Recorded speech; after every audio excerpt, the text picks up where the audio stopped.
അസ്സലാമു വറഹ്മത്തുള്ളാഹി. അൽഹംദുലില്ലാ വസ്സലാത്തു വസ്സലാമു അലാ അഷ്റഫിൽ മുർസലീൻ വഅലാ ആലിഹി വസഹ്ബിഹി അജ്മഈൻ. എല്ലാവർക്കും പേഴ്സ് ഓഫ് ഫെയ്ത്ത് സംഘടിപ്പിക്കുന്ന ഈ ഒരു അനുഭവ ആ, എന്താ പറയാ ക്ലാസ്സിലേക്ക് സ്വാഗതം. ഇന്ന് നമ്മൾ പാർട്ട് 13 ആണ്, 13ാമത്തെ ക്ലാസ് ആണ് ഇന്ന് നമ്മൾ എടുത്തുകൊണ്ടിരിക്കുന്നത്. ഇൻഷാല്ലാ അൽഹംദുലില്ലാ, ഒരുപാട് സന്തോഷം. എന്നാ തുടങ്ങിയാലോ? ഓക്കെ. ഇന്ന് നമ്മൾ സംസാരിക്കുന്നത് ആഖിറത്തിനെ കുറിച്ചാണ്. ഓഡിബിൾ ആണല്ലോ അല്ലെ? ആഖിറത്താണ് ഇന്ന് സംസാരിക്കുന്നത്. കഴിഞ്ഞ 3 ക്ലാസ്സുകളിലായിട്ട് നമ്മൾ തൗഹീദായിരുന്നു പറഞ്ഞിട്ടുണ്ടായിരുന്നത്. അതിനുശേഷം തൗഹീദ് എന്ത് മാറ്റമാണ് ഒരാളിൽ ഉണ്ടാക്കുക അല്ലെങ്കിൽ എന്നിൽ ഉണ്ടാക്കിയത് എന്നുള്ള രീതിയിലായിരുന്നു അത് സംസാരിച്ചിട്ടുണ്ടായിരുന്നത്. ഇൻഷാല്ലാ ഇന്ന് നമ്മൾ ചർച്ച ചെയ്യുന്നത് പരലോകം എന്നതാണ്. ഒരു വലിയ വിഷയമാണ് അല്ലെ? പലർക്കും ഇന്ന് അള്ളാഹുവിനെ അംഗീകരിക്കാൻ പറ്റുകയാണെന്നുണ്ടെങ്കിലും ചില ആളുകൾ പരലോകം, അങ്ങനെ ഒരു ലോകം ഉണ്ടോ, അതുണ്ടോ ഇല്ലേ എന്നുള്ള ഒരു ഡൗട്ടില്ല. കാരണം ആർക്കും അത് ഒരു ഉറപ്പ് പറയാൻ കഴിയാത്ത ഒന്നായിട്ടാണ് പലപ്പോഴും നമ്മൾ അതിനെ ചർച്ചകളിൽ കണ്ടിട്ടുള്ളത്. അതേത് പിന്നെ ആളുകളാണെങ്കിലും മതവിശ്വാസികളാണെങ്കിലും ഒക്കെ എല്ലാവർക്കും ഒരു ഡൗട്ടായിട്ട് കിടക്കുന്ന ഒന്നാണ് പരലോകം എന്ന് പറയുന്നത്. എന്നെ സംബന്ധിച്ചിടത്തോളം പിന്നെ കുറച്ച് വിഷയങ്ങൾ ഇതിനകത്ത് ഇങ്ങനെ ഉണ്ടായിരുന്നു. തുടക്കത്തിൽ തന്നെ അമ്മ പറയായിരുന്നു, ഞാനും ചേച്ചിയും പഠനമൊക്കെ കഴിഞ്ഞു കഴിഞ്ഞാൽ ചെറിയ കുട്ടികളാകുമ്പോൾ കേട്ടോ വേഗം പഠിച്ചും ഹോംവർക്ക് ഒക്കെ ചെയ്തിരിക്കുമല്ലോ. ആ ഒരു സമയത്ത് ആഹ് ഞങ്ങള് പിന്നെ അച്ഛൻ വരാൻ വേണ്ടിയിട്ട് ഇങ്ങനെ കാത്തിരിക്കും വരാന്തയിൽ. ആ സമയത്ത് അമ്മയായിട്ട് ഇങ്ങനെ എന്തെങ്കിലുമൊക്കെ സംസാരിച്ചുകൊണ്ടിരിക്കും. ചെറിയ കുട്ടികളൊക്കെ സ്കൂളത്തെ വിഷയങ്ങൾ പറയും, അങ്ങനെയൊക്കെ ഇങ്ങനെ. എൻ്റെ ഒരു ഓർമ്മയിൽ ഞാൻ പിന്നെ UP ക്ലാസ്സിലൊക്കെയാണ് തോന്നുന്നു. അപ്പൊ അമ്മേന്റെ മടിയിൽ കിടന്നിട്ട് ഇങ്ങനെ അമ്മേനോട് ചോദിച്ചതായിരുന്നു, ഞാൻ ജനിക്കുന്നതിന് മുമ്പ് എവിടെയായിരുന്നു അമ്മ എന്ന്. ഞാൻ ജനിക്കുന്നതിന് മുമ്പ് ഞാൻ എവിടെയായിരുന്നു എന്നുള്ളത്. അപ്പൊ അമ്മ പറഞ്ഞു, അമ്മേന്റെ വയറിൽ വളരെ കുഞ്ഞി കുട്ടിയായിട്ട് വളരെ ചെറിയൊരു കണിക പോലെ ഏറ്റവും ചെറുതായിട്ട് അമ്മേന്റെ വയറിൽ ഉണ്ടായിരുന്നു എന്ന് പറഞ്ഞു അമ്മ. അപ്പൊ ഞാൻ ചോദിച്ചു, അമ്മ ജനിക്കുന്നതിന് മുമ്പ് അപ്പോ ഞാൻ എവിടെയായിരുന്നു എന്ന്. അപ്പൊ അമ്മമ്മേന്റെ വയറിലായിരിക്കും നമ്മളെല്ലാവരും ഇങ്ങനെ ചെറുതായിട്ട്. അപ്പൊ അത്രയും ചെറുതായിട്ട് ഇങ്ങനെ കുറെ കുറേ ആൾക്കാർ ഉണ്ടാവോ? അപ്പൊ അമ്മ പറഞ്ഞു, നിങ്ങളെ കുട്ടികള് ഇങ്ങളെ വയറിൽ ചെറുതായിട്ട് ഉണ്ടാവും എന്നൊക്കെ ഇങ്ങനെ പറഞ്ഞു ആ അമ്മ, എൻ്റെ അമ്മ. അപ്പൊ അമ്മയ്ക്ക് അതൊരു, അമ്മേന്റെ ഉത്തരം എനിക്ക് മനസ്സിലാവണില്ല അല്ലെങ്കിൽ എനിക്ക് ഉൾക്കൊള്ളാൻ പറ്റണില്ല എന്ന് കണ്ടപ്പോ അമ്മ പറഞ്ഞു, നമ്മളൊക്കെ ചിലപ്പോ ദൈവത്തിന്റെ അടുത്തായിരിക്കും. ദൈവം ഇങ്ങനെ ഓരോ സമയമാകുമ്പോ ഓരോരുത്തരെ വയറിലേക്ക് ഇങ്ങനെ, ഓരോ അമ്മയുടെ വയറിലേക്കും ഇങ്ങനെ കുട്ടീനെ അയക്കായിരിക്കും എന്ന് അമ്മ പറഞ്ഞു. അപ്പോ ചില ഉത്തരങ്ങൾ നമുക്ക് അങ്ങനെ ഒരു സംതൃപ്തി ഉണ്ടാവില്ലല്ലോ അല്ലെ? പക്ഷെ അമ്മ പറയുമ്പോ നമുക്കത് ഭയങ്കര ഒരു വലിയ കാര്യമാണ് അമ്മമാര് പറയുമ്പോ അല്ലെ? അങ്ങനെ ആ ഉത്തരത്തിൽ വലിയ തൃപ്തിയൊന്നും ഉണ്ടായില്ലെങ്കിൽ കൂടിയും എപ്പോഴും ഞാൻ വിചാരിക്കാറുണ്ട്, കുട്ടികൾക്ക് നമ്മൾ കൊടുക്കുന്ന ആൻസറുകൾ ഭയങ്കര ക്രിസ്റ്റൽ ക്ലിയർ ആയിട്ട് ഭയങ്കര എന്താ പറയാ പെർഫെക്റ്റ് ആയിട്ട് ആവരുത് എന്നുള്ളത്. എനിക്ക് എൻ്റെ ഒരു ഇതൊന്നും അങ്ങനെയാണ് തോന്നിയിട്ടുള്ളത്. കാരണം ഒരു ക്യൂരിയോസിറ്റിയോ അല്ലെങ്കിൽ അത് എവിടെയോ പ്രശ്നമുണ്ട്, അത് കുറച്ചുകൂടെ ക്ലിയർ ആക്കാനുണ്ട് ആ ആൻസർ എന്നുള്ള രീതിയിൽ എന്തെങ്കിലും അവിടെ അവശേഷിപ്പിക്കണം. ചിലപ്പോൾ നമ്മൾ കുട്ടികൾ നമ്മളോട് ചോദിക്കുമ്പോൾ നമ്മൾ അതിന്റെ ശാസ്ത്രീയമായ കാര്യങ്ങളും കുട്ടീന്റെ ഏജ് ഒന്നും നോക്കൂല, നമ്മൾ ഭയങ്കരമായിട്ടൊക്കെ ഇങ്ങനെ പറഞ്ഞു പോകും അല്ലെ? അതിൽ നിന്നും മാറിയിട്ട് പറയണം, ശാസ്ത്രീയവും അതുപോലെ ഭൗതികമായിട്ടുള്ള വിഷയങ്ങളും ആത്മീയമായ വിഷയവും ആ വിഷയത്തിൽ പറഞ്ഞു കൊടുക്കണം. പക്ഷെ കുറച്ച് ക്യൂരിയോസിറ്റിയും കൂടെ അവിടെ അങ്ങനെ ബാക്കി വെക്കണം എന്ന് തോന്നാറുണ്ട്. അപ്പോ അങ്ങനെ കഴിഞ്ഞ് പിന്നെ വീട്ടിൽ ഇങ്ങനെ ചെറിയ ചെറിയ ചർച്ചകളും കാര്യങ്ങളൊക്കെ ഉണ്ടാകുമ്പോൾ അമ്മ പറയും, പിന്നെ നമ്മള് ഏഹ്, നമ്മൾ അങ്ങനെ പറയുമല്ലോ, വീടിനകത്ത് നിന്ന് ഉണ്ടാവുന്ന കുഞ്ഞു കുഞ്ഞു വർത്താനങ്ങൾ ഉണ്ടാവുമല്ലോ. അപ്പൊ പറയും, സ്വർഗവും നരകവും ഉണ്ടോ എന്നുള്ളതൊക്കെ. അപ്പൊ അമ്മ പറയും, നമ്മള് ഈ ഭൂമിയിൽ ജനിച്ച് മണ്ണായിപ്പോ മരിച്ച് മണ്ണാവുക എന്നല്ലാതെ അവിടുന്ന് ഒരു ജനിച്ചു വരല് ഇല്ല. കാരണം ആരും അങ്ങനെ വന്ന ആളുകളില്ല അല്ലെ? അമ്മമാരിങ്ങനെ പറയുന്ന കാര്യങ്ങൾ നമുക്ക് അത്രയും ഭയങ്കര വലിയ കാര്യമായിരിക്കുമല്ലോ. അപ്പോൾ അവിടുന്ന് ആരും ജനിച്ചു വന്നിട്ട് ജീവിച്ചു വന്നിട്ട് അല്ലെങ്കിൽ എണീറ്റ് വന്നിട്ട് മരണത്തിന് ശേഷം ഇങ്ങനെയാണെന്നോ സ്വർഗമുണ്ട് നരകമുണ്ട് നമ്മൾ ആരും പറഞ്ഞിട്ടില്ല. പിന്നെ എങ്ങനെയാ നമ്മളത് വിശ്വസിക്കുക? മരിച്ചാ പിന്നെ നമ്മൾ മണ്ണാവലാണ്. അങ്ങനത്തെ രീതിയിൽ അമ്മ പറഞ്ഞു തരലുണ്ട്. അതുപോലെ തന്നെ പറയും, ഈ ഭൂമിയിൽ തന്നെയാണ് സ്വർഗവും നരകവും ഒക്കെ. കാരണം കുറെ എക്സാമ്പിൾസ് ആയിട്ട് ഇങ്ങനെ പറയും. കുടുംബത്തിൽ ഇന്നൊരാൾക്ക് അയാള് ഒരു ചീത്ത കാര്യം ചെയ്തിരുന്നു, അല്ലെങ്കിൽ അയാൾ അമ്മേനെയും അച്ഛനെയൊക്കെ ഒരുപാട് പ്രയാസപ്പെടുത്തിയിട്ടുണ്ടായിരുന്നു, അയാൾക്ക് ഈ ഭൂമിയിൽ ഒരുപാട് ശിക്ഷകൾ, അയാൾക്ക് ഇങ്ങനെ ഒരു സംഭവം ഉണ്ടായി, വെറുതെ അല്ല അങ്ങനെ ഉണ്ടായത് എന്നൊക്കെ പറയില്ലേ നമ്മള്. അപ്പൊ അതേമാതിരി ഇങ്ങനെ കുറേ കഥകൾ പറയും, അല്ലെങ്കിൽ അയൽവാസികളതോ നാട്ടുകാരതോ അയാൾ നല്ലൊരാളായിരുന്നു അതുകൊണ്ടാണ് അവന് നല്ലൊരു ഭാര്യനെ കിട്ടിയത്, ഇങ്ങനെയൊക്കെ പറയൂലേ. അപ്പോ അമ്മ ഇന്ന് ഉണ്ടാക്കിയെടുത്തതായിരുന്നു സ്വർഗം എന്നുള്ളത്, നരകം എന്നുള്ളത് അത് ഭൂമിയിൽ തന്നെയാണ്. ഒരാള് ചെയ്യുന്ന പ്രവൃത്തി അത് അതിന്റെ പ്രതിഫലം അത് ഇവിടെ തന്നെയാണ് ഉണ്ടാവുക എന്നുള്ള രീതിയിൽ. അപ്പൊ ഞാൻ ആ ഒരു ഇതിൽ ഭയങ്കര, അമ്മ പറഞ്ഞൊരു വിഷയം എന്നുള്ള രീതിയിൽ എനിക്കത് ഭയങ്കര കാര്യമായിരുന്നു. അങ്ങനെ ഞാനൊരു അങ്ങാടിയിൽ നിന്ന് ഒരു പ്രസംഗം ഇങ്ങനെ കേട്ടു. ആ പ്രസംഗത്തിനകത്ത് ചെറിയൊരു ഭാഗമേ കേട്ടുള്ളൂ. ഞാൻ സ്കൂളിൽ നിന്ന് വരുന്ന സമയത്താണെന്നാണ് എൻ്റെ ഒരു ഓർമ്മ.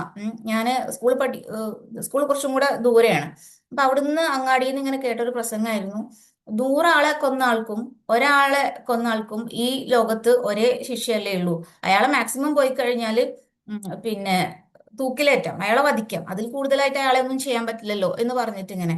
അപ്പൊ അത് സ്വാഭാവികമായിട്ട് എല്ലാവരും ചിന്തിക്കുന്ന കാര്യമാണ്, പലപ്പോഴും നമ്മൾ സംസാരത്തിൽ ഉണ്ടാകുന്ന ഒരു കാര്യമാണ്. പക്ഷെ ഞാൻ ആദ്യമായിട്ട് അതിങ്ങനെ കേട്ട സമയത്ത് നീതി എന്നുള്ള കാര്യം അത് നടപ്പിലാക്കാൻ ഈ ഭൂമിയിൽ നിന്ന് കഴിയൂല എന്നുള്ളൊരു വിഷയമാണ് അയാൾ ഇങ്ങനെ പറയുന്നത്. കുറച്ച് ഭാഗമേ ഞാൻ കേട്ടുള്ളൂ, പക്ഷെ എനിക്കതിങ്ങനെ ഭയങ്കര, അത് ശരിയാണല്ലോ, അങ്ങനെയാണെന്നുണ്ടെങ്കിൽ എങ്ങനെയാ നീതി എവിടുന്ന നടപ്പാക്കുക, ഈ കാര്യം ഇങ്ങനെ മനസ്സിൽ ഇങ്ങനെ ഉണ്ടായി. അതൊക്കെ ചെറിയ പ്രായത്തിലായിട്ട് ഉണ്ടാവുന്നത്, സ്കൂൾ കാലഘട്ടത്തിൽ ഉണ്ടാവുന്ന ഒരു കാര്യമാണ്. ഇങ്ങനെ ഭൂമിയിൽ തന്നെയാണ് സ്വർഗം നരകം എന്ന് പറയുകയും അതല്ല ഇവിടെ നീതിയാണം എന്ന് പറയുകയും ഒക്കെ ചെയ്യുന്ന ഒരു പിന്നെ ഏഹ്, ഒരു സമയമാണ്. അങ്ങനെ ആ ഒരു സമയത്താണ് നമ്മള് ഈ ശ്രീകൃഷ്ണ പോലെയുള്ള സീരിയലുകൾ ഉണ്ടല്ലോ, അതൊക്കെ പിന്നെ ടി വിയിൽ വരുന്ന ഒരു സമയം. അപ്പം അത് നിരന്തരമായിട്ട് അതിങ്ങനെ കാണാറുണ്ടായിരുന്നു. ഭയങ്കര ഇഷ്ടമായിരുന്നു എനിക്ക് അങ്ങനത്തെ ഇതൊക്കെ കാണാൻ വേണ്ടിയിട്ട്, അങ്ങനത്തെ വിഷയങ്ങളെ കുറിച്ച് പഠിക്കാൻ വേണ്ടിയിട്ടും. അപ്പൊ അതിലും ഒരു സ്വർഗലോകത്തെ കുറിച്ച് പറയുന്നുണ്ട്. അവിടെ ഒരു പിന്നെ പാതാള ലോകത്ത് അല്ലെങ്കിൽ നരകത്തെ കുറിച്ച് പറയുന്നുണ്ട്. അപ്പൊ ഹൈന്ദവ വേദങ്ങളിൽ ഇതുണ്ടോ നമുക്കറിയില്ലല്ലോ, അങ്ങനത്തെ വിഷയങ്ങളൊന്നും പിന്നെ വേദഗ്രന്ഥങ്ങളൊന്നും വായിച്ചു നോക്കുകയോ അങ്ങനെയൊന്നുമില്ല. അങ്ങനത്തെ വിഷയങ്ങൾ ആരെങ്കിലും പറയുകയോ ഒന്നും നമുക്കറിയില്ല. അതുകൊണ്ട് തന്നെ ഇങ്ങനത്തെ സീരീസുകൾ കാണുമ്പോൾ അതിനകത്ത് സ്വർഗ്ഗലോകത്തിനെ കുറിച്ച് പറയുന്നുണ്ട്. ദേവന്മാരും ദേവതകളും ഒരുപാടുള്ള 30 കോടി ദേവതകളൊക്കെ ഉള്ള ഒരു ആകാശലോകം കാണിക്കുന്നുണ്ട്. ആ ആകാശലോകത്ത് ഒരുപാട് ദൈവങ്ങളെ കാണിക്കുന്നുണ്ട്. അപ്പോൾ അവിടെ ഒരു സ്വർഗം എന്നുള്ളൊരു അവസ്ഥ അത് പറയുമ്പോൾ തന്നെ ഭയങ്കര ഫീലൊക്കെ വരുന്നുണ്ടായിരുന്നു, ഒരു ഭയങ്കര സന്തോഷമൊക്കെ ഇങ്ങനെ വരുന്നുണ്ട്. അപ്പൊ അങ്ങനെ ഒരു സംഭവം ഉണ്ടോ, അപ്പൊ ഇങ്ങനെ ഒരു ഡൗട്ടിനകത്താണ് എനിക്ക് കുറച്ചു കാലം കഴിഞ്ഞതിന് ശേഷം ഒരു +2 ഒക്കെ പഠിക്കുന്ന സമയത്ത് പരലോകം എന്ന് പറഞ്ഞിട്ടുള്ള പുസ്തകം കിട്ടുന്നത്. പരലോകം മൊത്തം, പരലോകം എന്ന് പറഞ്ഞിട്ട് ആരെഴുതിയെന്നോ ആരെ പബ്ലിഷ് ചെയ്യുന്നു ഒന്നും എനിക്കിപ്പോ അറിയില്ല കേട്ടോ. പക്ഷെ ആ പുസ്തകം അടിപൊളിയായിരുന്നു, നല്ല കട്ടിണ്ടായിരുന്നു. പരലോകം എന്നാണ് അതിന്റെ മുന്നിൽ എഴുതിയിട്ടുണ്ടായിരുന്നത്, ടൈറ്റില്. ആ പുസ്തകത്തിന്റെ മുകളിൽ എഴുതിയിട്ടുണ്ടായിരുന്നത്. അത് ഒരു എന്നെ ഒരുപാട് മാറ്റിയ ഒരു പുസ്തകമാണ്. കാരണം ആദ്യം മുതൽ അവസാനം വരേക്കും എന്ത് സംഭവിക്കുന്നു, ഒരാളുടെ മരണം ആ, ആസന്നമായി കഴിഞ്ഞു കഴിഞ്ഞാൽ അയാളുടെ പരലോകം, സ്വർഗം നരകം വേർതിരിവ്, അവിടെ എന്ത് സംഭവിക്കുന്നു, ഇതെല്ലാം ക്ലിയർ ആയിട്ട് അതിനകത്ത് പറഞ്ഞിട്ടുണ്ട്. അപ്പൊ അതിനകത്ത് ആയത്തുകളും ഹദീസുകളും നോട്ട് ചെയ്തതായിട്ട് കണ്ടിട്ടുണ്ടായിരുന്നു. പക്ഷെ എനിക്ക് ഹദീസും ആയത്തും തമ്മിൽ അറിയില്ലായിരുന്നു, ഇത് ഹദീസാണെന്നൊന്നും എനിക്ക് അറിയില്ലായിരുന്നു. അറബിയിൽ എഴുതിയിട്ടുണ്ടായിരുന്നു, അതിന് മലയാളം ട്രാൻസ്ലേഷനാണ് ഞാൻ വായിക്കാറുണ്ടായിരുന്നത്. അപ്പൊ പലതും ഹദീസുകളായിരുന്നു, പിന്നീടാണ് മനസ്സിലായത്. അപ്പോ ഒരാൾക്ക് മരണം ആസന്നമായി കഴിഞ്ഞു കഴിഞ്ഞാൽ അയാളുടെ തൊണ്ടക്കുഴിയിൽ അല്ലെ, ആ മരണം വരുന്ന സമയം മുതൽ അതിനകത്ത് ഇങ്ങനെ പറഞ്ഞുകൊണ്ടിരിക്കുകയാണ്. അപ്പൊ മരണം എന്നുള്ളത് യാഥാർത്ഥ്യമാണ് എന്നതായിരുന്നു അതിൽ ആദ്യം പറയാൻ ശ്രമിച്ചത്. ഖുർആനും അങ്ങനെ തന്നെയാണ്. അത്തരത്തിലുള്ള ആയത്തുകളാണ് അതിനകത്ത് ഇങ്ങനെ കണ്ടത് ഞാൻ. അപ്പോൾ ഒരാളില് പെട്ടെന്ന് തന്നെ എന്താണ് സംഭവിക്കുന്നത്, മരണം എല്ലാവർക്കും അറിയാം, ഉറപ്പായിട്ടുള്ള കാര്യമാണെന്ന് അറിയാം അല്ലെ, മരണം സംഭവിക്കും എന്നുള്ളത് നമുക്ക് എല്ലാവർക്കും അറിയാം. പക്ഷെ അതിനെ ഒരു ക്ലാരിറ്റിയാണ് ഖുർആൻ കൊടുക്കുന്നത് ഫസ്റ്റ് തന്നെ. നിങ്ങൾ മരിക്കൂട്ടോ എന്നുള്ളത് ആ ഉറപ്പായ ഒരു കാര്യത്തിനെ കുറിച്ച് അള്ള വീണ്ടും വീണ്ടും ഇങ്ങനെ പറയാണ്, സംഭവിക്കുക തന്നെ ചെയ്യും എന്നിൽ ആ നാശം ഉണ്ടായിരിക്കും, ജനിച്ചവന് മരണം ഉണ്ടായിരിക്കും എന്നുള്ള ആയത്തുകൾ. ഞാൻ വെറുതെ ഞാനതൊന്നും പിന്നെ എക്സ്പ്ലെയിൻ ചെയ്യുന്നില്ല, കാരണം അതൊക്കെ എന്നെക്കാൾ കൂടുതലായിട്ട് നിങ്ങൾക്ക് അറിയും എന്താണ് ഓരോ സന്ദർഭങ്ങളിലും എന്താണ് സംഭവിക്കുക എന്നുള്ളത്. പക്ഷെ അത് എന്നിൽ ഉണ്ടാക്കിയ മാറ്റം മാത്രമാണ് ഞാൻ പറയാൻ ഉദ്ദേശിക്കുന്നത് കേട്ടോ, ഇൻഷാ അള്ളാ. അപ്പോ ആ ഒരു ആദ്യം എനിക്ക് ആ ഒരു ക്ലാരിറ്റിയാ വന്നത്, മരണം എന്നുള്ളത്. അപ്പൊ സ്വാഭാവികമായിട്ടും നമ്മളുടെ കുടുംബത്തിൽ അല്ലെങ്കിൽ ആ ഒരു ഏജിലൊന്നും മരണത്തിനെ കുറിച്ച് ഇങ്ങനെ സംസാരിക്കുകയും മരണം ഉണ്ട് കുറച്ച് പ്രായമായ ആൾക്കാരൊക്കെ ഇങ്ങനെ പറയണ കേട്ടിട്ടുണ്ട്. മരിക്കാനായിട്ടുണ്ട്, ഞാൻ മരിച്ചു കഴിഞ്ഞാൽ ഇങ്ങനെ ചെയ്യണം, എന്റെ കർമ്മങ്ങൾ ഇങ്ങനെ ചെയ്യണം എന്നൊക്കെ പറഞ്ഞിട്ട്, അല്ലെങ്കിൽ മരിക്കുന്നതിന് മുമ്പ് എനിക്ക് ഇങ്ങനെ ഒരു ആശയുണ്ട് എന്നൊക്കെ പറയണ കേട്ടിട്ടുണ്ട് എന്നല്ലാതെ അതൊരു ചർച്ചയാവുകയോ അതെപ്പോഴും ഇങ്ങനെ പറയുകയോ ഒന്നും, നമ്മളുണ്ടല്ലോ നമ്മളുടെ സ്പീച്ചുകളിലൊക്കെ എപ്പോഴും ഇങ്ങനെ ഈ ഒരു വിഷയം ഉണ്ടാവുമല്ലോ, അങ്ങനെയൊന്നും അത് പറയാനേ പാടില്ലാത്തൊരു കാര്യമായിട്ടായിരുന്നു ഉണ്ടായിരുന്നത്. അപ്പൊ അതിനൊരു ക്ലാരിറ്റി, എന്ത് തന്നെ ആയിരുന്നാലും നിങ്ങൾ മരിക്കൂട്ടോ എന്നായിരുന്നു ആദ്യം ഇതിൽ ഒരു ആ ഒരു ക്ലാരിറ്റി വരുത്തിയതിനു ശേഷമാണ് പഠിച്ചോ അടുത്ത ഇതിലേക്ക് പോകുന്നത്, എന്താണ് മരണം എന്നുള്ളത്. അപ്പൊ മരിച്ചു കഴിഞ്ഞു കഴിഞ്ഞാല് ഒരാളിൽ എന്തൊക്കെ കാര്യങ്ങൾ ചെയ്യുന്നു, അയാളിൽ എന്തൊക്കെ ഉണ്ടാകുന്നു, അയാളുടെ റൂഹിന് എന്ത് സംഭവിക്കുന്നു, ആ ആത്മാവ് എന്നുള്ള ഒരു പദം ഭയങ്കര ഇഷ്ടമായിരുന്നു എനിക്ക്, എന്താണ് ആത്മാവ് എന്ന് അറിയാൻ വേണ്ടിയിട്ട്. അപ്പൊ അതിനകത്ത് ആത്മാവ് എന്നുള്ളതിന് ഒരു ക്ലിയർ പിക്ചർ തന്നു. അതോടൊപ്പം തന്നെ അടുത്ത ഒരു കാര്യം, മലക്കുകൾ എന്നുള്ള ഒരു പുതിയൊരു ലോകത്തെ കുറിച്ചിട്ട് എനിക്ക് അതിന്നാണ് ക്ലാരിറ്റി കിട്ടിയത്. നമ്മള് മാലാഖമാര് ഇഷ്ടമാണ് നമുക്ക് മാലാഖമാരെന്ന് പറയാന്, മാലാഖമാരെ വേഷം കെട്ടിയിട്ടുള്ള കുറെ ഡാൻസുകളും പാട്ടുകളൊക്കെ നമ്മൾ ഇങ്ങനെ കണ്ടിട്ടൊക്കെ ഉണ്ടായിരിക്കും. അത്രയൊക്കെ ഉള്ളൂ മലക്കുകൾ എന്ന് പറഞ്ഞാൽ, അല്ലെങ്കിൽ മാലാഖ എന്ന് പറഞ്ഞാൽ. അവിടെ നിന്നും മലക്കുകൾ എന്താണ് എന്നൊരു ക്ലാരിറ്റി കിട്ടി. നമ്മളുടെ റൂഹ് എങ്ങനെയാണ്, ഒരു നല്ല ആളുടെ റൂഹ് എങ്ങനെയാണ് ആകാശത്തേക്ക് പോകുന്നത് എന്നും അള്ളാഹുവിന്റെ അടുത്തേക്ക് പോകുന്നതെന്നും, ഒരു അവിശ്വാസിയുടെ റൂഹ് എങ്ങനെയാണ് യാത്ര ചെയ്യുന്നത്, ഇതൊക്കെ ഇങ്ങനെ മനസ്സിലാക്കുക. ഒരു പുതിയ ലോകം ഇങ്ങനെ ഇരിക്കുക, എന്റെ മുന്നിൽ ഒരു പുതിയ വാതിൽ ഇങ്ങനെ തുറക്കുക. കാരണം ഒന്നും അറിയാത്തൊരു വിഷയത്തിനെ കുറിച്ച് ഓരോരോ കാര്യങ്ങൾ ഞാൻ ഇങ്ങനെ അറിയണം. അതിന് ക്ലാരിറ്റി ഉണ്ടായിരുന്നു. അത് ഇതാണ് എന്ന് ചിലപ്പോ പിന്നെ അമ്മ ചോദിച്ചല്ലോ, പിന്നെ മരിച്ചു പോയ ഒരാള് തിരിച്ചു വന്നിട്ടില്ലല്ലോ എന്ന് ചോദിച്ചല്ലോ. അപ്പൊ അതേപോലെ ആ ചോദ്യം അവിടെ നിൽക്കുന്നില്ല, അതിനൊരു ക്ലാരിറ്റി കൊടുക്കുന്നുണ്ട്. അതാണ് ഖുറാന്റെ എപ്പോഴും ആ ആയത്തുകളുടെ ഒരു ഫലം എനിക്ക് അങ്ങനെ തോന്നിയിട്ടുള്ളത്. ഇങ്ങനെ ഇങ്ങനെ പറഞ്ഞു പോകുന്നതിന്റെ ഇടയിൽ ഒരു ആയത്ത് വരുന്നു, ആ ആയത്താണ് അതിന്റെ പിന്നെ ഏറ്റവും ആ ക്ലാരിറ്റി നൽകുന്നത്. അതേപോലെ അടുത്തതായിട്ട് പറയാണ്, നിങ്ങൾക്ക് ഖബറിൽ ഒരു ജീവിതം ഉണ്ട് കേട്ടോ, ബർസഖി എന്ന് പറഞ്ഞിട്ടുള്ള ഒരു ജീവിതം ഉണ്ട് കേട്ടോ. ആ ജീവിതത്തിനകത്ത് നിങ്ങൾക്ക് ഇന്ന സംഭവങ്ങൾ ഉണ്ടായിരിക്കും, നന്മ ചെയ്തവനും തിന്മ ചെയ്തവനും. അവിടെ മരിച്ച് നമ്മൾ മണ്ണിലേക്ക് എത്തുന്നതോട് കൂടിയിട്ട് അവിടെ നമ്മളെ നന്മയും തിന്മയും വേർതിരിക്കപ്പെടുകയാണ്. അതൊരു ഭയങ്കര അത്ഭുതമായിട്ട് തോന്നി. നമ്മളിൽ അടങ്ങിയിരിക്കുന്ന ആ നന്മയും തിന്മയും മണ്ണിലേക്ക് എത്തുമ്പോൾ രണ്ടും രണ്ടായിട്ട് മാറുകയാണ് ചെയ്യുന്നത്. അവിടെ നന്മ നമ്മളുടെ അടുത്തേക്ക്, നന്മയാണ് കൂടുതലെന്നുണ്ടെങ്കിൽ അതെങ്ങനെയാണ് നമ്മളുടെ അടുത്തേക്ക് വരുന്നത്, തിന്മ എങ്ങനെയാണ് നമ്മുടെ അടുത്തേക്ക് വരുന്നത്, അവിടെ നമ്മളിൽ ഉണ്ടാകുന്ന ചോദ്യങ്ങൾ, ഇതൊന്നും ഒരു എന്താ പറയാ എവിടെയെങ്കിലും ഒരു ചെറുതായിട്ട് എന്തെങ്കിലും കേൾക്കുക അല്ലെങ്കിൽ എന്തെങ്കിലും ഒന്ന് അറിയുക ഒന്നും ഇല്ലാതെ നമ്മൾ ആ ഒരു വിഷയം ഇങ്ങനെ ആദ്യമായിട്ട് ഇങ്ങനെ കേൾക്കുമ്പോൾ ഉണ്ടാകുന്ന ഒരു അവസ്ഥ, ഇങ്ങനെയൊക്കെ ഉണ്ടോ, ഇങ്ങനെയൊക്കെ ഉണ്ടോ, ഇത് എന്താണിത്, ഇതെന്ത് കഥ പോലെ ഇങ്ങനെ പറഞ്ഞുകൊണ്ടിരിക്കുന്ന എന്താണ്. പക്ഷെ അത് ക്ലിയർ ആണ്, അത് ഉറപ്പ് എന്നുള്ള രീതിയിലാണ് പഠിച്ചു ഇങ്ങനെ പറഞ്ഞുകൊണ്ടിരിക്കുന്നത്. എന്നിട്ട് എന്നെ ഭയങ്കര കുലുക്കിയ ഒരു ആയത്ത് എന്താന്ന് വെച്ചാല്, നമ്മൾ പറയുമല്ലോ, ഞാൻ അമ്മേനോട് ചോദിച്ച ചോദ്യം, അതിന് ഉത്തരമാണ് എനിക്ക് ആ പുസ്തകത്തിൽ പലതായിട്ട് കണ്ടത്. ഞാൻ എവിടെയായിരുന്നു അമ്മ ജനിക്കുന്നതിന് മുമ്പ്, അല്ലെങ്കിൽ ഞാൻ ജനിക്കുന്നതിന് മുമ്പ് ഞാൻ എവിടെയായിരുന്നു എന്ന ആ ചോദ്യത്തിന് ശരിക്കും എനിക്ക് ആ പുസ്തകത്തിൽ ഒരായത്തായിട്ട് അതങ്ങനെ കാണിച്ചു തന്നു. സൂറത്തുൽ ഇൻസാൻ അല്ലെ, ഹൽ അതാലൽ ഇൻസാനു ഹീനും മിനൽ ദഹ്രി ലം യകുൻ ഷൈഅൻ മദ്കൂറ, നിങ്ങൾ പ്രസ്താവ്യമല്ലാത്ത ഒരു കാലഘട്ടം നിങ്ങളുടെ മേൽ കടന്നു പോയിട്ടുണ്ട് എന്നുള്ളത്. ആ കടന്നു പോയ കാലഘട്ടം അതാണ്, നിങ്ങൾ ഇവിടെ ജനിക്കുന്നതിന് മുമ്പ് നിങ്ങളുടെ പിന്നിൽ ഒരു കാലഘട്ടം കടന്നു പോയിട്ടുണ്ട്. എന്താണ്, നിങ്ങൾ എവിടെയാണ്, നിങ്ങൾ എന്തായിരുന്നു എന്നുള്ളത്. അപ്പൊ എനിക്കിത്, ഞാനെന്താ പറയാ, ഇതെന്താ ഇത് എന്നുണ്ടല്ലോ ഒരു അവസ്ഥ ഉണ്ടല്ലോ, ഞാൻ ചോദിച്ച കാര്യങ്ങൾ എന്താ ഇതിങ്ങനെ പറഞ്ഞുകൊണ്ടിരിക്കുന്നത് എന്നുള്ളൊരവസ്ഥ ഇങ്ങനെ ഉണ്ടല്ലേ. അപ്പൊ ഞാൻ വിചാരിക്കുന്നത് എന്താ വെച്ചാൽ അതിനൊന്നും ഉത്തരമില്ല എന്നുള്ളതാ. കാരണം അതിനൊന്നും നമ്മൾ അന്വേഷിച്ചിട്ട് കാര്യമില്ല. അപ്പൊ കുറെ ചോദിക്കുമ്പോൾ അമ്മ പറയും, അങ്ങനെയൊന്നും ചോദിക്കുക, അങ്ങനെ ചിന്തിക്കൊന്നും വേണ്ട, അതൊക്കെ പിന്നെ എങ്ങനെയൊക്കെയോ സംഭവിച്ചാൽ അതൊക്കെ ദൈവത്തിനെ അറിയുള്ളൂ, നമുക്കൊന്നും അറിയില്ല എന്നുള്ള രീതിയിൽ പറയും. അപ്പൊ ദൈവം അത് അറിഞ്ഞിട്ട് എന്തുകൊണ്ട് നമുക്കത് പറഞ്ഞു തന്നില്ല? അങ്ങനെ ഒരു സംഭവം ഉണ്ടല്ലോ നമ്മളെ മനസ്സിൽ. ദൈവത്തിന് അതെല്ലാം അറിയാമായിരുന്നു, പക്ഷെ ദൈവം എന്തുകൊണ്ട് അത് പറഞ്ഞു തന്നില്ല എന്നൊരു കാര്യം ഉണ്ടാവാറുണ്ട്. അത് ദൈവം പറഞ്ഞു തന്നിട്ടുണ്ട് നമുക്ക് എന്നുള്ളത് ഇങ്ങനെ പുസ്തകം ഇത് വായിക്കുമ്പോഴാണ് എനിക്ക് മനസ്സിലാവുന്നത്. അത് കഴിഞ്ഞിട്ട് അമ്മ പറഞ്ഞിട്ടുണ്ടായിരുന്നു, മരിച്ച ആൾ എങ്ങനെയാ ജീവിച്ചു വരിക. അപ്പോൾ മരിച്ച ആൾ എങ്ങനെയാ ജീവിച്ചു വരിക എന്ന് ചോദിക്കുമ്പോൾ, മരിച്ച ആൾ ആരും പിന്നെ ഖബർ തുറന്നിട്ട് അതിന്റെ ഉള്ളിൽ നിന്ന് വന്നിട്ടില്ലല്ലോ എന്ന് ചോദിക്കുമ്പോഴാണ് ഖുറാൻ നമ്മളോട് പറയുന്നത്, ബല ഖാദിരീന അല അന്നുസവ്വിയ ബനാന. എന്താല്ലേ രസം.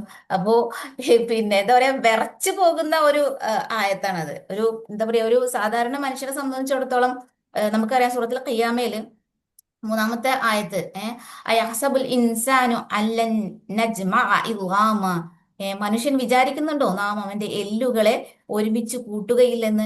അത് ഈ എല്ലുകൾ എന്ന് പറഞ്ഞ ഒരു വാക്കുണ്ടല്ലോ, എന്നെ ശരിക്കും പറഞ്ഞാൽ അങ്ങനെ വിറപ്പിച്ചു. കാരണം എൻ്റെ അമ്മമ്മേനെ, എൻ്റെ അച്ഛൻ്റെ അമ്മേനെ അമ്മമ്മ എന്നാ വിളിക്കുക. അപ്പോൾ അമ്മമ്മേനെ പിന്നെ സംസ്കരിച്ചത്, മരിച്ചിട്ട് ഇങ്ങനെ മറവാടിയത് പിന്നെ ചിത കത്തിക്കുമല്ലോ, കത്തിച്ചിട്ടാണ്, അങ്ങനെ ഉണ്ടാവുമല്ലോ.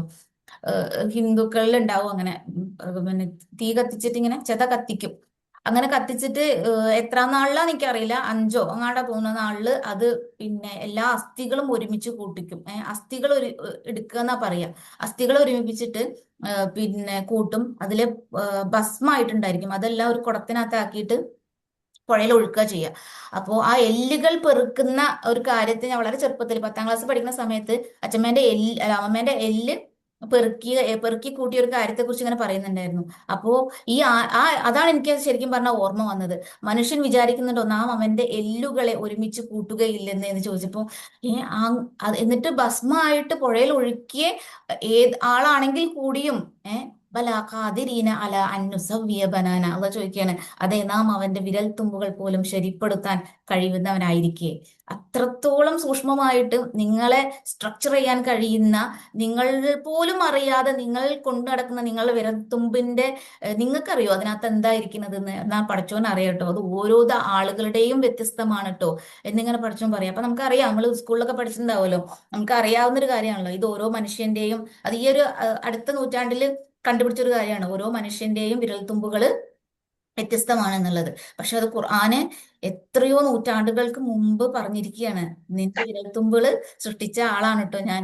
പിന്നെ നീ നിന്റെ എല്ലുകൾ ഒരുമിച്ച് കൂട്ടൂല എന്ന് വിശ്വസിക്കുന്നുണ്ടോ എന്ന് പറഞ്ഞൊരു ചോദ്യം. അതിങ്ങനെ എന്താ പറയാ, നെഞ്ചെടുപ്പോട് കൂടിയിട്ടാണ് ശരിക്കും പറഞ്ഞാൽ അത് വായിച്ചത്. അത് അത്രയും പേടി തോന്നി. കാരണം ഇത് ഉണ്ടാകൂല ഇനി ഒരാൾക്ക് പിന്നെ കബറിൽ കിടക്കുന്ന ഒരാൾ എണീറ്റ് വന്ന് പറയേണ്ട ഒരു ആവശ്യമേ ഇവിടെ വരുന്നില്ല എന്നുള്ള തരത്തിൽ അത്രയും സ്ട്രോങ് ആയിട്ടുള്ള ഒരു ആയത്താണ് ശരിക്കും പറഞ്ഞാൽ ഇത്.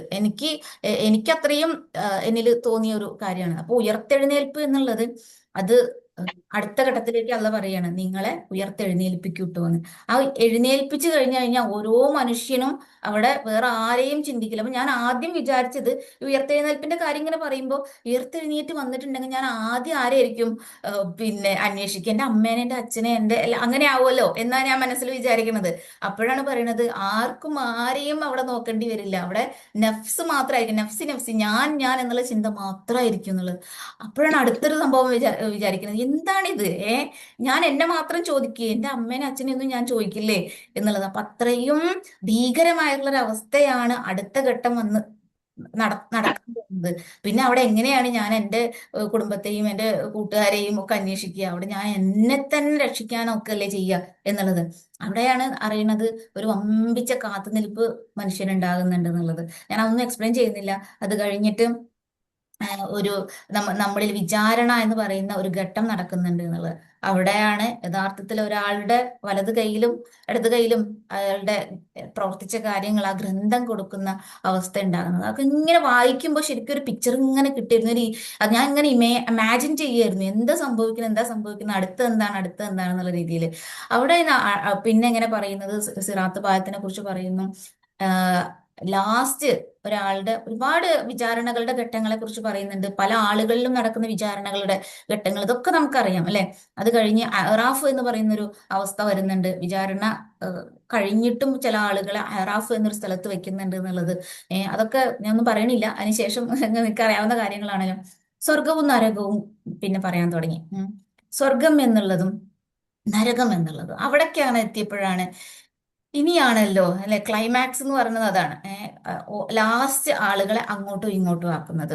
ഞാൻ പലപ്പോഴും പലരും ചോദിക്കുന്നതായിട്ട് കേട്ടിട്ടുണ്ട്, നരകത്തിനെ കുറിച്ച് പേടിച്ചിട്ടാണോ നിങ്ങൾ ഇസ്ലാമിലേക്ക് വന്നത് എന്നുള്ളത്. അല്ലെങ്കിൽ പലരും പലരോടും ചോദിച്ചതായിട്ട് ഇസ്ലാം സ്വീകരിച്ച ആളുകൾ പറഞ്ഞിട്ടുമുണ്ട്, നരകത്തിനെ കുറിച്ച് പേടിച്ചിട്ടാണോ, നരകത്തിനെ ആലോചിച്ച് പേടിച്ചിട്ടാണോ നിങ്ങൾ ഇസ്ലാമിക്ക് വന്നത് എന്നൊക്കെ. അപ്പോ സത്യം പറഞ്ഞ ആത്മാർത്ഥമായിട്ട് പറയാന്നുണ്ടെങ്കിൽ അല്ലാന്നാണ്. എനിക്കറിയില്ല എല്ലാവർക്കും അതാണോ പേടിയെന്ന് എനിക്കറിയില്ല. എന്നെ സംബന്ധിച്ചിടത്തോളം നരകത്തിനെ കുറിച്ച് ഞാൻ ഇങ്ങനെ പേടിച്ചിട്ടല്ല ഞാന് പിന്നെ ഇസ്ലാമിക്ക് വരുന്നത്, അല്ലെങ്കിൽ ആ ശിക്ഷയെ ഭയന്നിട്ട് മാത്രല്ല. ആ ശിക്ഷ എന്ന് പറയുന്നത് ഭയപ്പെടേണ്ടത് തന്നെയാണ്. ഖുറാനിൽ ഒരുപാട് സന്ദർഭങ്ങളിൽ ഒരുപാട് ഘട്ടങ്ങളിൽ പിന്നെ നമ്മളെ നമുക്ക് പറഞ്ഞു തരുന്ന ഒരു സംഭവമാണ് ജഹന്നം എന്നുള്ളത്. നമുക്കറിയാം ജഹീം, ആ, പിന്നെ അതുപോലെ തന്നെ സഖറ്, അങ്ങനത്തെ അത്തരത്തിലുള്ള ജഹന്നമിനെ കുറിച്ച് പറയുന്ന എന്താ പറയാ, ഉം, ആ, അതുപോലെ തന്നെ സിജ്ജീൻ അല്ലെ, അതുപോലെ ഹാവിയ, ഇങ്ങനെ അതിഭീകരമായിട്ടുള്ള നരകത്തിന്റെ മുഖങ്ങളെ പറയാൻ ഓരോരോ പദങ്ങൾ, ഓരോരോ നാമങ്ങളാണ് പടച്ചോൻ ഉപയോഗിക്കുന്നത്. അത്രയും ഭീകരമാണ്. പക്ഷെ എന്നെ സംബന്ധിച്ചിടത്തോളം നരകത്തിന്റെ ഭീകരത ഓരോന്ന് വായിക്കുമ്പോഴും ശിക്ഷകൾ വർദ്ധിച്ചു വരുന്നു, ശിക്ഷകൾ കൂടുന്നു, നമുക്ക് ഭയങ്കരമായ പേടി തോന്നുന്നു ഒക്കെ ഉണ്ടെങ്കിൽ കൂടിയും എന്നെ ഏറ്റവും കൂടുതൽ ഭയപ്പെടുത്തിയത് നരകത്തിന്റെ ദൈർഘ്യമാണ്, ആ കാലഘട്ടമാണ്. നമുക്ക് നിശ്ചയിക്കാൻ പറ്റാത്ത ഒരു വലിയ ഒരു കാലഘട്ടമാണ് യഥാർത്ഥത്തിൽ നരകം എന്ന് പറയുന്നത്. അവിടേക്ക് പെട്ടുപോയി കഴിഞ്ഞാൽ പിന്നീട് അവിടുന്ന് ഒരു ജനിച്ചു വരല്, പിന്നീട് അവിടുന്ന് ഒരു സ്വർഗത്തിലേക്ക് വരുന്ന ഒരു അവസ്ഥയൊക്കെ ഉണ്ട്. അതും ഏറ്റവും ദുസ്സഹമായിട്ടുള്ള ഒരു അവസ്ഥയിലൂടെയാണ് ആ സ്വർഗത്തിലേക്ക് നമ്മൾ എത്തുന്നത്. സ്വർഗത്തിൽ എത്തിക്കഴിഞ്ഞാലും അവിടുത്തെ അവസ്ഥകളെ പറ്റി പറയുന്നുണ്ട്. പക്ഷെ ആ കാലഘട്ടം വളരെ ദൈർഘ്യമേറിയത്, അത് എന്നെ ഭയങ്കര പേടിപ്പെടുത്തിയ ഒന്നാണ്. അതിലേക്ക് വന്ന് പോയി കഴിഞ്ഞാൽ അതിലെ ശിക്ഷ എന്തോ ഏതോ എത്ര ഭീകരം, നമുക്ക് പറഞ്ഞറിയിക്കാൻ കഴിയാത്ത അത്രയും ഭീകരമാണ്. പക്ഷെ അതിന്റെ കാലം എന്ന് പറയുന്നത്, അതിൽ നിശ്ചയിക്കപ്പെട്ടിട്ടുള്ള കാലം എന്ന് പറയുന്നത് ഭീകരമാണ് എന്നുള്ളൊരു അവസ്ഥയാണ് എനിക്ക് തോന്നിയത്. അത് അത് എന്താ പറയാ, ഉള്ളിലൊരു തീക്കട്ട വീണ പോലെ ഒരു പേടിയാണ് അതുണ്ടായത്. അതേ കാലം തന്നെയാണ് സ്വർഗത്തിലേക്ക് വരുമ്പോ അനുഗ്രഹമായി മാറുന്നത്. അവിടെ കാലം അങ്ങോട്ട് ഇങ്ങനെ എത്രയാന്നറിയില്ല നമുക്കത്. അത്രയും സുന്ദരമായ ഒരു കാലം നമുക്ക് അവിടെ ഇങ്ങനെ വിശാലമായി കിടക്കുകയാണ്. അത് തന്നെയാണ് ഇവിടെ ഭീകരമായ അവസ്ഥയിലും നമുക്ക് കാണാൻ പറ്റുന്നത് എന്നുള്ളതാണ്. അപ്പോൾ അത് ഒരു എന്താ പറയാ, വായനയിൽ എനിക്ക് സ്വർഗം എന്ന് വായിച്ചപ്പോഴും നരകം എന്ന് വായിച്ചപ്പോഴും ആ ഒരു പേടി ഭയങ്കരമായിട്ട് നരകത്തിനെ കുറിച്ച് കേട്ടപ്പോൾ ഉണ്ടായിട്ടുണ്ടായിരുന്നു.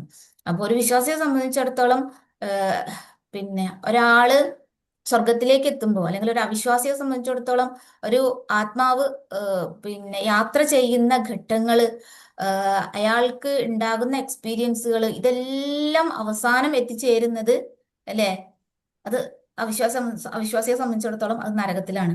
ഒരു ആത്മാവിന്റെ യാത്ര നടക്കുന്നതും അവിടെ മുതൽ, മരണം മുതൽ അവനെ ദുഷിച്ചത് മാത്രമാണ് പിന്നെ അവൻ കണ്ടുകൊണ്ടിരിക്കുന്നത്. അതിന് ഖബറിലടക്കം അവന് ദിവസേന കണ്ടുകൊണ്ടിരിക്കുന്നത് എന്താണോ തന്റെ സ്ഥാനം, ആ ദറജയാണ് അവൻ കണ്ടുകൊണ്ടേയിരിക്കുന്നത്. അവന്റെ സീറ്റാണ് അവൻ എപ്പോഴും ബർസഖിയായ അവസ്ഥയിലും കണ്ടുകൊണ്ടിരിക്കുന്നത്.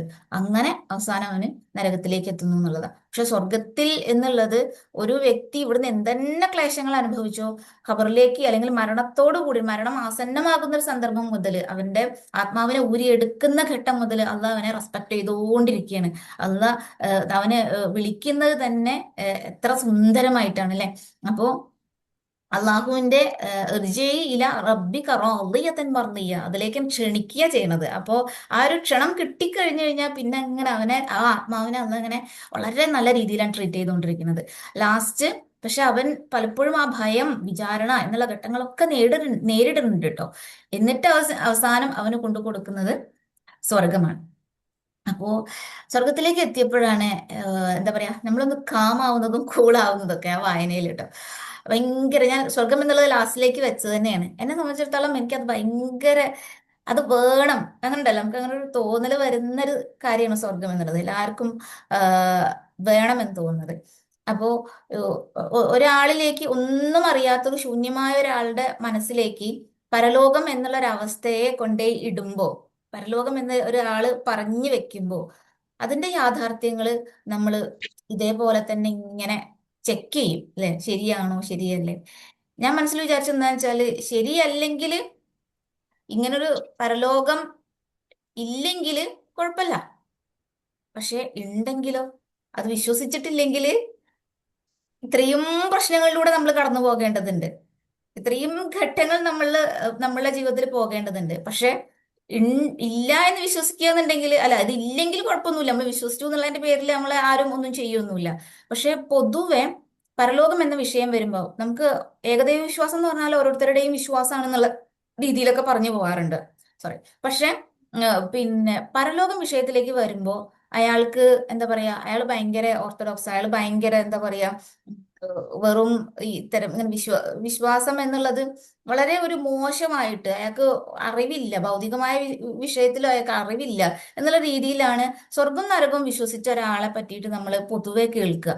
അത് നമുക്കത് മനസ്സിലാവില്ല. പക്ഷെ ഇതിന് പുറത്തുനിന്ന് നമ്മൾ നോക്കുമ്പോൾ പരലോകത്തിനെ കുറിച്ച് ചിന്തിക്കുമല്ലോ, സ്വർഗം നരകമൊക്കെ വിശ്വസിക്കുന്ന ആളാണോ, എത്ര മോശമായ കാഴ്ചപ്പാടാണ് എന്നുള്ള രീതിയിലാണ് അയാളെ കാണുക എന്നുള്ളത്.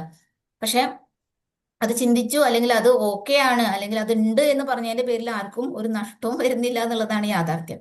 അങ്ങനെ ഒരാള് ഇത്രയും ഘട്ടത്തിലൂടെ കടന്നു പോയിട്ട് സ്വർഗം എന്നുള്ളൊരു അവസ്ഥയിലേക്ക് എത്തുമ്പോൾ സ്വർഗത്തിനെ പറ്റി ഒരുപാട് ഖുറാനിൽ പറഞ്ഞ് നമുക്ക് കേട്ടിട്ടുണ്ട് അല്ലെ. ഒരുപാട് ജന്ന എന്നാണ് പറയാറ് അല്ലെ. ജന്ന, ജന്നത്തുൽ മഅവ, അതുപോലെ തന്നെ ജന്നത്തുൽ എന്താ ഫിർദൗസ്, ഫിർദൗസ് പറയാറുണ്ട്.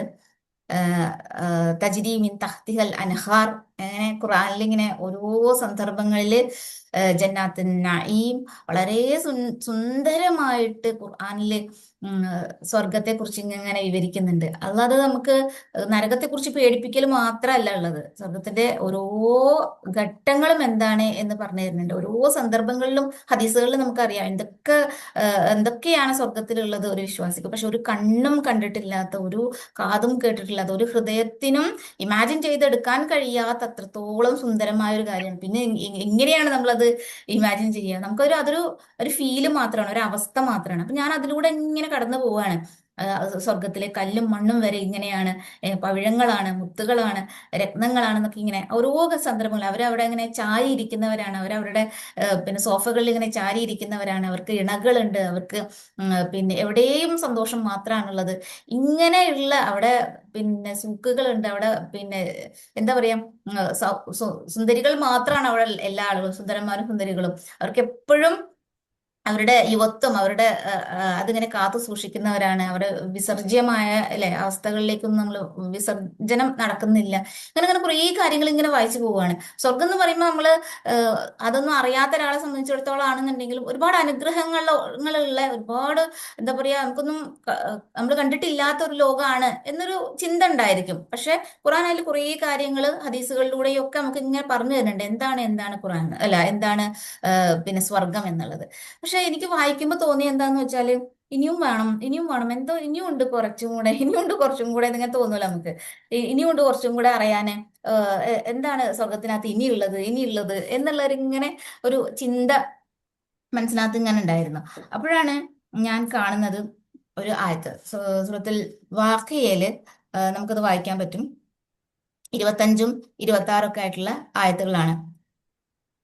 ഏഹ് അവർ അനാവശ്യ വാക്കുകളോ കുറ്റപ്പെടുത്തലോ അവരവിടെ കേൾക്കുകയില്ല എന്നാണ് ഖുറാൻ പറയുന്നത്, നമ്മളോട് പറയുന്നത്. അപ്പൊ ഞാൻ ആ ആയത്ത് ഇങ്ങനെ വായിക്കുന്ന സമയത്ത് പിന്നെ ഓരോ സ്ഥലങ്ങളിലും എന്താണ് സ്വർഗം എന്നിങ്ങനെ വിശദീകരിക്കുകയാണ്. അപ്പോ എന്റെ മനസ്സിൽ തോന്നിയൊരു കാര്യം ഞാൻ പറഞ്ഞത്, ഇനിയും വേണം എനിക്ക്, എന്തോ സ്വർഗത്തിൽ ഇനിയും ഉണ്ട് എന്നുള്ള ഇങ്ങനെ ഒരു തോന്നല്. അപ്പൊ അടുത്ത ആയത്താ ഉണ്ടായിരുന്നത്, അവിടെ നിങ്ങൾക്ക് കേൾക്കാൻ പറ്റുന്നത് സമാധാനം സമാധാനം എന്ന് മാത്രമാണ്, അല്ലാത്തൊരു വാക്കും അവിടെ ഇല്ല. അവിടെ സമാധാനം സമാധാനം എന്നുള്ള വാക്കല്ലാതെ നിങ്ങൾക്ക് ഒന്നും അവിടെ കേൾക്കാൻ സാധിക്കുകയില്ല. അവിടെ അനാവശ്യമായിട്ടുള്ള വാക്കോ കാര്യങ്ങളോ ഒന്നും നടക്കുകയില്ല എന്നുള്ളത്. അവിടെ മുഴുവൻ സമാധാനം എന്നതായിരിക്കും എന്നുള്ളത്. അത് കിട്ടിക്കഴിഞ്ഞപ്പോൾ ഞാൻ മനസ്സിൽ വിചാരിച്ചു, പക്ഷേ ഇതാണ് ഞാൻ അന്വേഷിക്കുന്നത്. ഇതാണ് ഇതാണ് സ്വർഗത. ഇതിൽ കൂടുതലായിട്ട് ഇനി അവിടെ എന്തുണ്ട് എന്ന് പറഞ്ഞാലും എനിക്ക് ഇത് മതി. എനിക്കുണ്ടല്ലോ ലാസ്റ്റിലും എനിക്ക് സ്വർഗം വേണം എന്ന് തോന്നിയ ഒരു അവസ്ഥയായിരുന്നു അത്.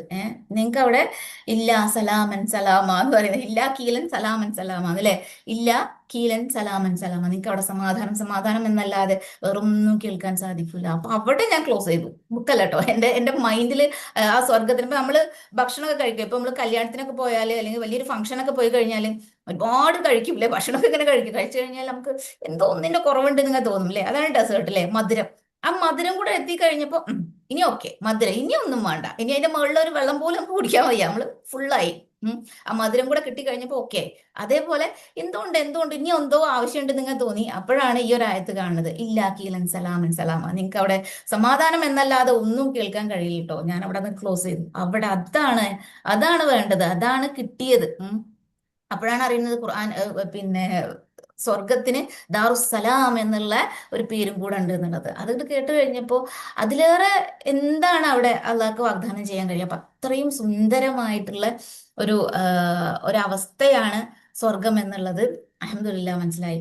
അവിടെ പിന്നെ വിശ്വാസികളുടെ അവസാനത്തെ പ്രാർത്ഥനയെ കുറിച്ച് സൂറത്ത് യൂനിസില് 10-ാമത്തെ അധ്യായം സൂറത്ത് യൂനിസിലെ 10-ാമത്തെ ആയത്തിൽ പറയുന്നുണ്ട്. നിങ്ങൾ വായിച്ചിട്ടുണ്ടായിരിക്കും, എല്ലാവർക്കും അറിയുന്നുണ്ടായിരിക്കും. അതിനകത്ത് അവരുടെ പ്രാർത്ഥന സുബ്ഹാനല്ലാ, സുബ്ഹാനകല്ലാഹുമ്മ, അവരവിടെ അള്ളാഹുവിനെ അവർ സ്തോത്രം എന്നാണ് പറഞ്ഞുകൊണ്ടിരിക്കുന്നത് എന്ന്.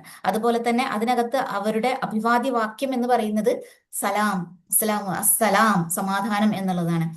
എന്നായിരിക്കും അടുത്ത് നിങ്ങൾ കേൾക്കണം കേട്ടോ, അവരുടെ പ്രാർത്ഥനയുടെ അവസാനം ലോകരക്ഷിതാവായ അള്ളാഹു സ്തുതി എന്നായിരിക്കും. അവരുടെ അവസാന വാക്ക് എന്ന് പറയുന്നത് അതൃപ്തിയാണ്. ആ തൃപ്തിയിൽ അടഞ്ഞുകൊണ്ട് എനിക്ക് ഞാൻ ചെയ്ത കാര്യങ്ങൾക്കെല്ലാത്തിനും അള്ളാഹ് എനിക്ക് അതിലേറെ എത്രയോ ഇരട്ടിയായി തന്നിട്ടുണ്ട്, ഞാൻ ഇതില് സാറ്റിസ്ഫൈഡ്, ഞാൻ ഇതിൽ തൃപ്തിയുള്ളവരാണ്, അൽഹംദുലില്ലാഹി റബ്ബിൽ ആലമീൻ, അതായിരിക്കും അവരുടെ അവസാന വാക്ക് എന്നുള്ളത്.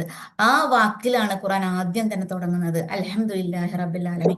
സ്വർഗത്തിൽ ഇടം പിടിച്ച ഒരു വിശ്വാസിയുടെ മാനസികാവസ്ഥ എന്ന് പറയുന്നത് അവൻ തൃപ്തിയുള്ളവനായിരിക്കും, അൽഹംദുലില്ലാഹി റബ്ബിൽ ആലമീൻ. ആ അൽഹംദിലാണ്, ആ ഹംദിൽ നിന്നാണ് ഖുർആൻ തന്നെ തുടങ്ങുന്നത്. നിങ്ങൾ വിശ്വാസികളാണോ, നിങ്ങൾക്ക് ആ അവസ്ഥയിലേക്ക് നിങ്ങൾക്ക് എത്തണം, ആ ഫ്ലാഷ് ബാക്ക് അവിടുന്ന് ആ അവസ്ഥയിൽ നിന്നുകൊണ്ടാണ് അൽഹംദുലില്ലാഹി റബ്ബിൽ ആലമീൻ നിങ്ങൾ ഇനി വായിച്ചുകൊള്ളുക, നിങ്ങൾക്ക് അവസാനം പറയാനുള്ളതും ഇത് തന്നെ ആയിരിക്കും എന്നുള്ളത്. അപ്പോ അങ്ങനെ വളരെ സുന്ദരമായിട്ട് എന്താ പറയാ സ്വർഗത്തിനെ ഇങ്ങനെ വിശദീകരിച്ചതായിട്ടാണ് എനിക്ക് തോന്നിയിട്ടുള്ളത്.